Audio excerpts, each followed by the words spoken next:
Hello everyone, happy new year. नई शिक्षा, नई दीक्षा, नई इच्छा मुबारक हो।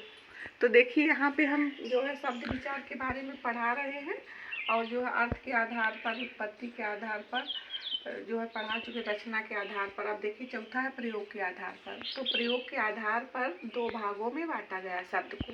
प्रयोग के आधार पर शब्द को दो भागों में बांटा गया है। एक है विकारी शब्द और दूसरा है अविकारी शब्द। तो ऐसे शब्द जो वाक्य में प्रयोग होने पर लिंग, वचन, काल आदि के कारण अपना रूप बदल लेते हैं, वे विकारी शब्द होते। जैसे लड़का, लड़की, खट्टा, खट्टे, मैं, मेरा, हम, आप शब्द बदलते हैं ना। तो जहाँ शब्द बदल जाए वहाँ पे विकारी शब्द होते हैं। विकारी शब्द में रूप बदलते रहते हैं शब्दों के, और अविकारी शब्द में रूप नहीं बदलते हैं। तो यहाँ पे देखिए नंबर दूसरा है अविकारी शब्द। अविकारी शब्द वाक्य में प्रयोग किए जाने पर लिंग, वचन, कारक, काल आदि के कारण अपना रूप नहीं बदलता है। जैसे धीरे धीरे, तेज तेज, जल्दी जल्दी। तो जैसे धीरे, जैसे कछुआ धीरे चल रहा है, लड़का धीरे धीरे चल रहा है,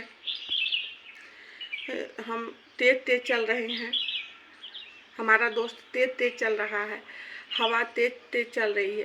तो तेज शब्द बदल रहा है? नहीं बदल रहा। तो जो जहाँ शब्द न बदले वहाँ पे क्या होगा? अविकारी शब्द होगा।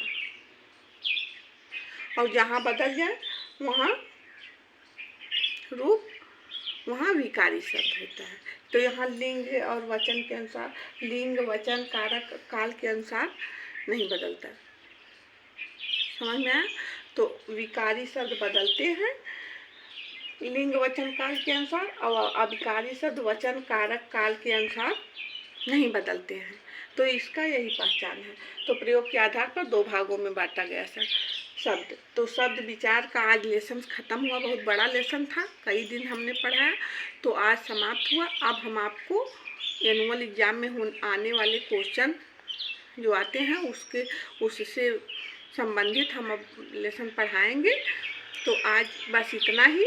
आप प्रैक्टिस करते रहिए। Bye bye.